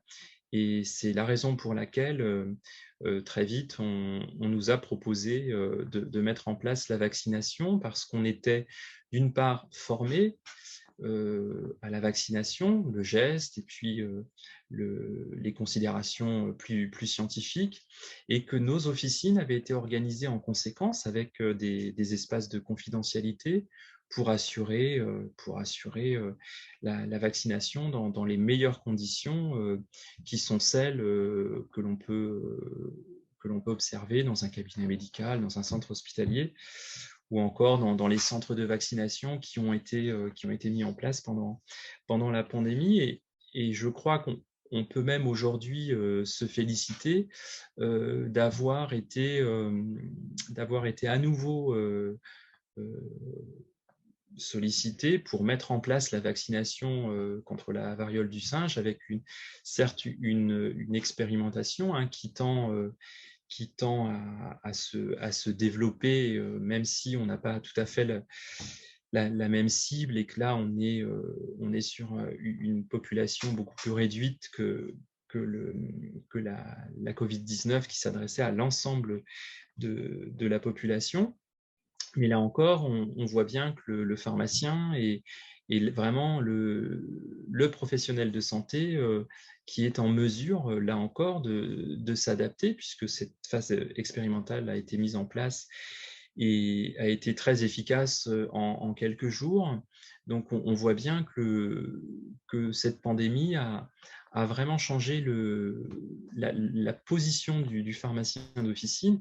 Et je crois qu'aujourd'hui, le pharmacien d'officine est reconnu en tant que professionnel de santé incontournable dans le parcours de soins.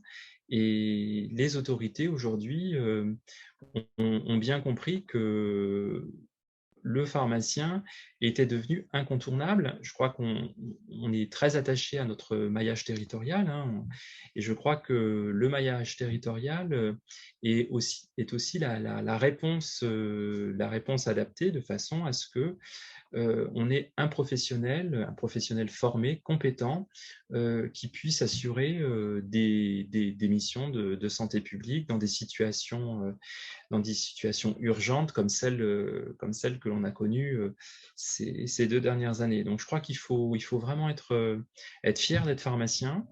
Je crois aussi que on doit faire savoir, faire connaître quelles sont l'étendue de nos missions. Je crois que, si tant est qu'on ait pu encore en douter, c'est un métier qui a de l'avenir. C'est un métier qui a de l'avenir parce que c'est la richesse de ces missions, hein, sur un quotidien qui est loin d'être un quotidien routinier. Donc je crois qu'on a aussi de belles perspectives, et en tant que pharmacien, on doit faire connaître et attirer aussi nos étudiants qui se destinent aux études de santé au sens large, mais leur faire comprendre pourquoi pas être pharmacien. Voilà, écoutez, je suis ravi d'avoir participé d'une certaine façon à ce congrès SFSPO, que je remercie à nouveau, et je vous souhaite une bonne continuation pour la suite des tables rondes. Merci pour cet enregistrement. Ça fait toujours plaisir de voir qu'on est soutenu par nos instances de tutelle, hein. C'est quand même aussi important d'avoir un discours comme ça.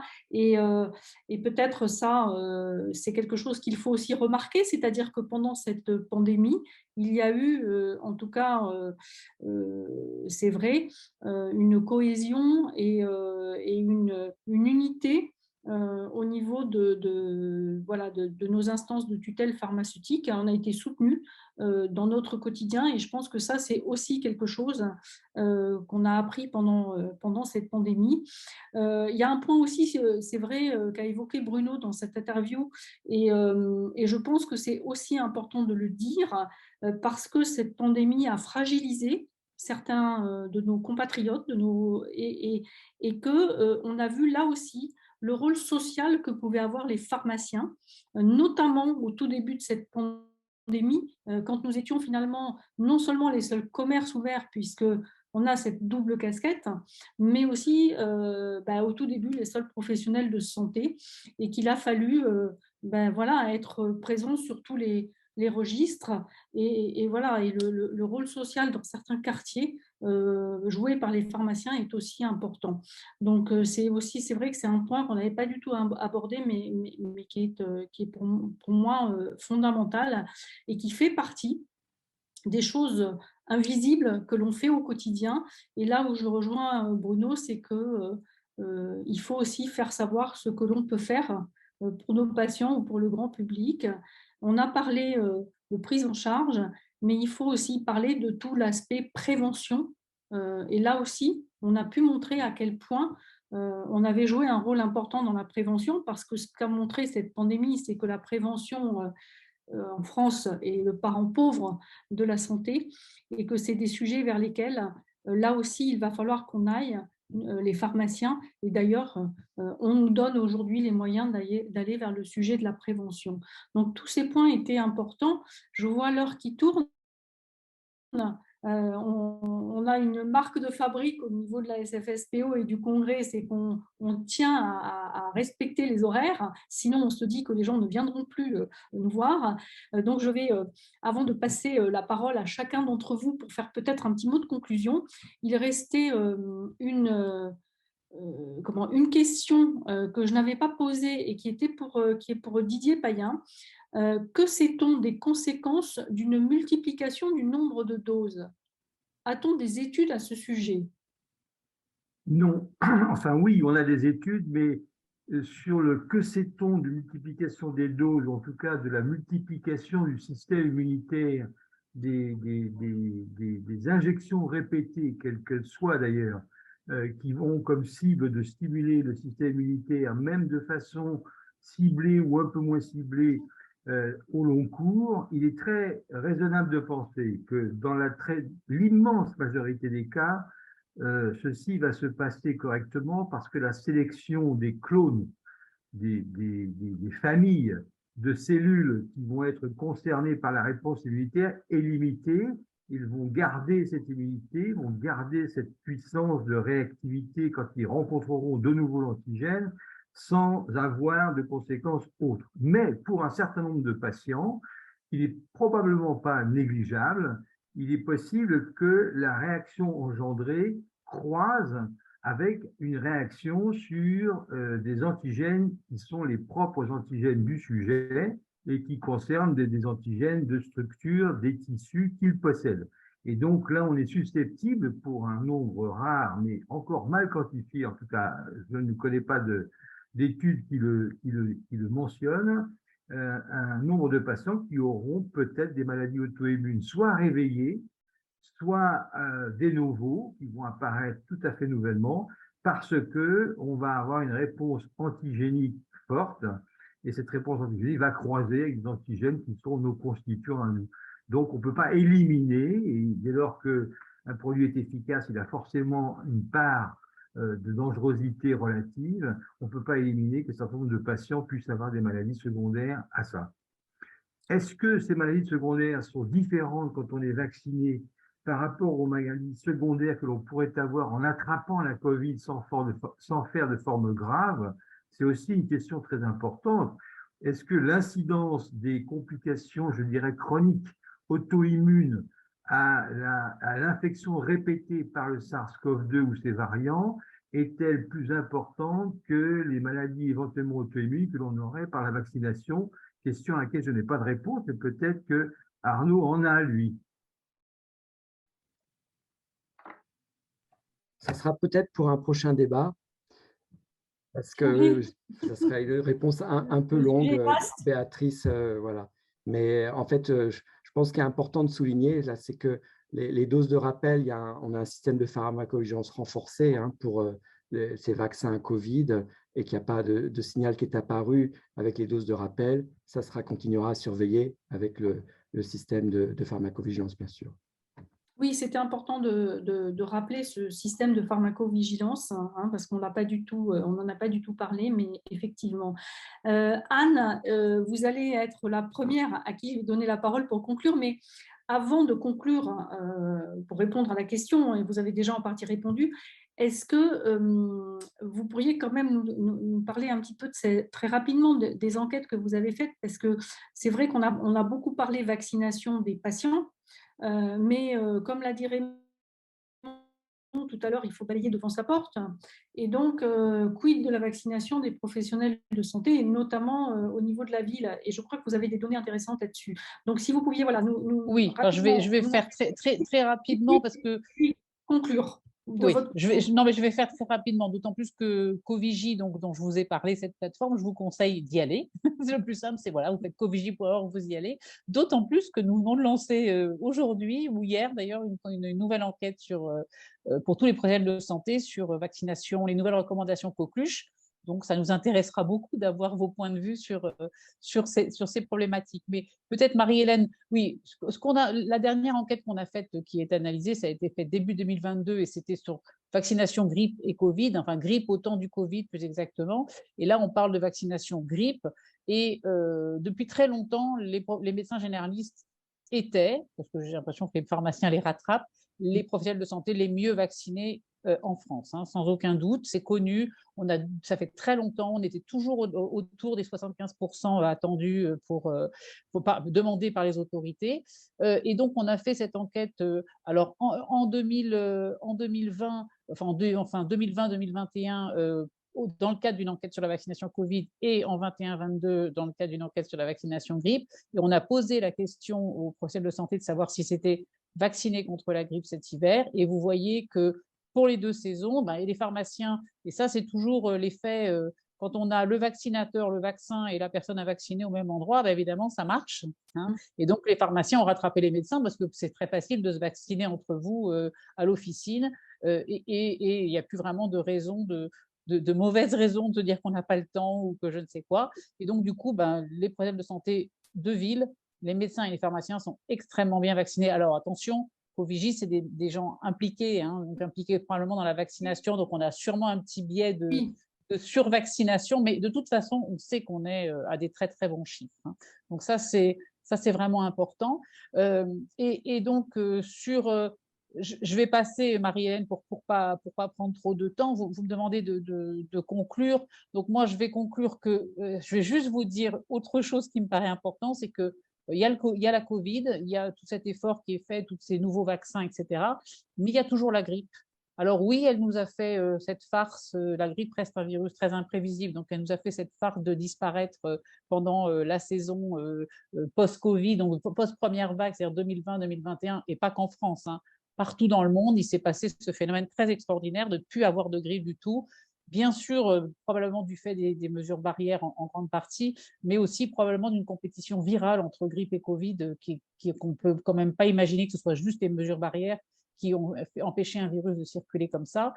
Et donc, les patients ont tendance à nous dire bon, oui, il n'y aura peut-être pas de grippe. Si, il y aura de la grippe. Enfin, moi, je ne suis pas Madame Irma, mais et la grippe est imprévisible, mais il y a eu de la grippe l'hiver dernier, vous le savez. Et si vous regardez le graphique du haut des données de santé publique, de Santé publique France, on voit bien que la grippe a circulé l'hiver dernier, même si ce n'était pas une épidémie exceptionnelle. Les gestes barrières, c'est un petit peu la bérésina là, actuellement, la reprise des échanges internationaux, etc. Mais aussi, si on regarde ce qui s'est passé pendant l'hiver austral, c'est-à-dire pendant notre été, en Australie en particulier, ils ont eu, alors la hauteur du pic, n'est pas très intéressante parce que c'est des valeurs absolues et que, évidemment, depuis le Covid, on prélève tous beaucoup plus. Donc, quand on prélève plus, on a plus de positifs. Mais en tout cas, ils ont eu une vraie épidémie de grippe précoce. Donc, attention, ne retardons pas trop les vaccinations. Ils ont une épidémie précoce et assez intense, pas très grave, du H3N2 avec pas tant de formes graves que ça, parce que évidemment il y a un petit retard immunitaire des jeunes qui n'ont pas eu, pour les plus jeunes, n'ont quasiment pas vu de grippe depuis 2 ans, et puis même pour les autres. Et donc il y a eu beaucoup de cas chez les enfants, et ça paralyse aussi un petit peu les sociétés. Et puis plus récemment, sur le dernier bulletin de Santé publique France, on a déjà des cas aux Antilles avec des personnes hospitalisées, donc des cas de grippe et des cas de grippe grave en particulier. Donc voilà, ça c'est vraiment un argument fort, parce que c'est quelque chose dont on a toujours besoin. Donc pour ce qui est de la conclusion, il faut aussi, le professeur Payen en a parlé, il y a d'autres agents infectieux qui nous tournent autour. On a parlé du MERS-CoV, on a parlé du monkeypox, encore qu'il a l'air un petit peu de se calmer, mais on parle aussi de diphtérie, il y a des agents infectieux anciens, et puis des qui pourraient revenir, et puis des agents infectieux nouveaux qui nous tomberont forcément sur le coin du nez à un moment ou à un autre. Donc, on a tous prouvé qu'on était capable de bien travailler, et donc il va falloir continuer. Mais en attendant, vaccinons avec les outils qu'on a et qui sont quand même des bons outils. Vaccinons tous ceux qui sont ciblés et rappelons pour tout l'hiver l'importance des gestes barrières, et puis continuons à travailler en interpro. Merci Anne. Raymond, je vous donne la parole pour un petit mot de conclusion. En conclusion, déjà j'ai envie de vous remercier pour l'organisation. Merci Marie-Hélène, merci à vous pour l'organisation, la structuration de la table ronde. Là, j'ai beaucoup apprécié. Mais plus globalement, je pense qu'il faut poursuivre les efforts de collaboration. On a tous besoin les uns des autres. Je pense que le pharmacien, je parlais du conseil, vous parliez d'accompagnement, de choses, il faut qu'il poursuive dans les meilleures conditions possibles ses missions. Il est vrai que les problèmes d'officine, des problèmes de locaux, en fait, de foncier et tout, la Covid va permettre peut-être de réfléchir à une autre organisation des pharmacies d'officine.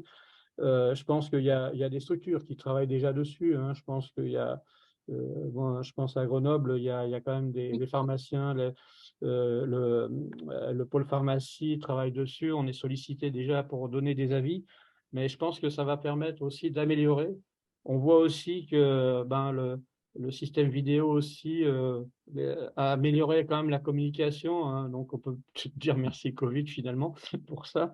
Mais dans l'esprit, je pense qu'il faut poursuivre cette collaboration, laisser tomber les effets négatifs et toute cette pollution intellectuelle de dire que tout va mal. Non, tout va pas mal.